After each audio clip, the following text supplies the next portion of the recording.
BJP প্রার্থী তথা কেন্দ্রীয় স্বরাষ্ট্র প্রতিমন্ত্রী নিশীথ প্রামাণিক এই মুহূর্তে আমাদের সঙ্গে টেলিফোনে রয়েছেন। নিশীথ বাবু, আপনি যদি বলেন ঠিক কি হয়েছিল।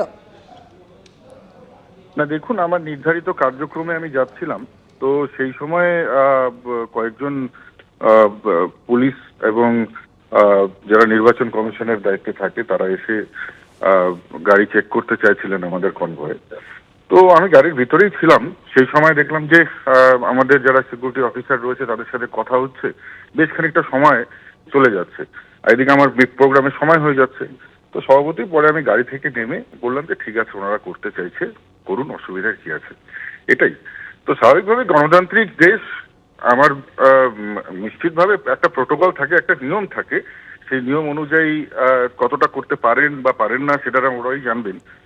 কিন্তু যেহেতু নির্বাচন চলছে, নির্বাচন বিধি মেনে চলাটাই ভালো। তো ওনারা চেক করতে চাইছেন, আমি ওনাদের কোঅপারেট করলাম, বললাম ঠিক আছে, যেহেতু সময়টা অনেক দেরি হয়ে যাচ্ছিল, আমার প্রোগ্রামটা ধরতেই হবে গিয়ে। তো এটা তো পশ্চিমবঙ্গ পুলিশের একটা সিস্টেম থাকে, জানেন যে প্রোগ্রামগুলো ডিলে করিয়ে দেয়। আজকে শেষ প্রচারের দিন, আমাদের প্রত্যেকটা জায়গা ছুঁয়ে আসতে হবে। বহু অনেক যে সমস্ত এলাকাগুলোতে আমাদের দ্বিতীয়বার রাউন্ড হয়তো কমপ্লিট হয়নি, সেখানে প্রচুর মানুষ অপেক্ষা করছেন, আমাদের একদম টাইট স্কেডিউল।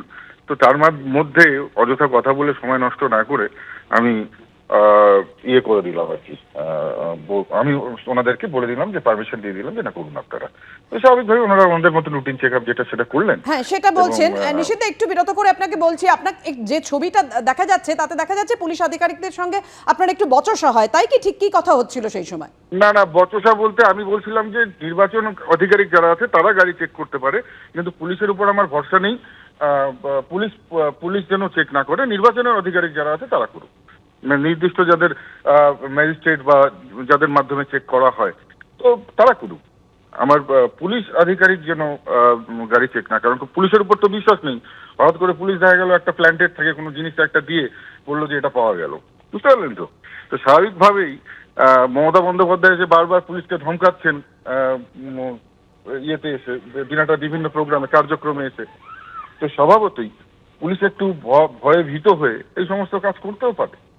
পুলিশ করতে পারে না, পশ্চিমবঙ্গ পুলিশকে দিয়ে করাতে পারে না, এরকম কোনো কিছুই নেই। মমতা বন্দ্যোপাধ্যায় চাইলে অনেক কিছুই করাতে পারেন। তো স্বাভাবিকভাবেই আমি বলেছিলাম যে পুলিশ না,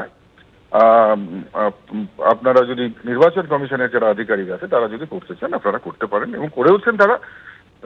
এবং আমাদের একটু ডিলে হয়েছে প্রোগ্রামে, এটাই আর কি। ধন্যবাদ নিশীথ, ধন্যবাদ। আপনাদের জানিয়ে রাখি, নিশীথ প্রামাণিকের সঙ্গে কিছুক্ষণ আগে আমরা কথা বললাম। আপনারা শুনলেন বিজেপি প্রার্থী তথা কেন্দ্রীয় স্বরাষ্ট্রমন্ত্রী, তিনি বলছেন পুলিশ নয়, নির্বাচনী আধিকারিকরা যারা রয়েছেন নির্বাচন কমিশনে তারা যাতে তল্লাশি করেন। সেই যে বচসার ছবি আপনারা দেখতে পেলেন, সেই সময় তিনি সে কথাই বলছিলেন পুলিশের সঙ্গে। কোচবিহারের পথে দিনহাটায় নিশীথ প্রামাণিকের যে সময় কনভয় যাচ্ছিল, চেকিং হয়, পুলিশ তল্লাশি চালায় ম্যাজিস্ট্রেটের উপস্থিতিতে।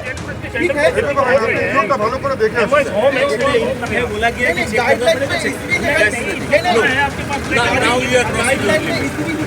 No, I'm telling you. आप दिखा दीजिए ना, आप दिखा दीजिए। मैं तो बोल रहा हूँ आप वेबसाइट पे जाइए, आप वेबसाइट पे जाइए और लिख लीजिए। हमारी टीम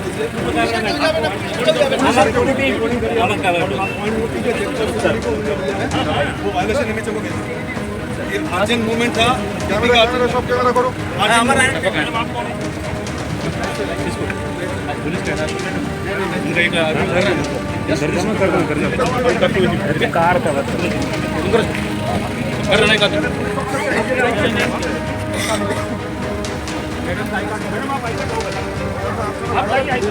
कैमरामैन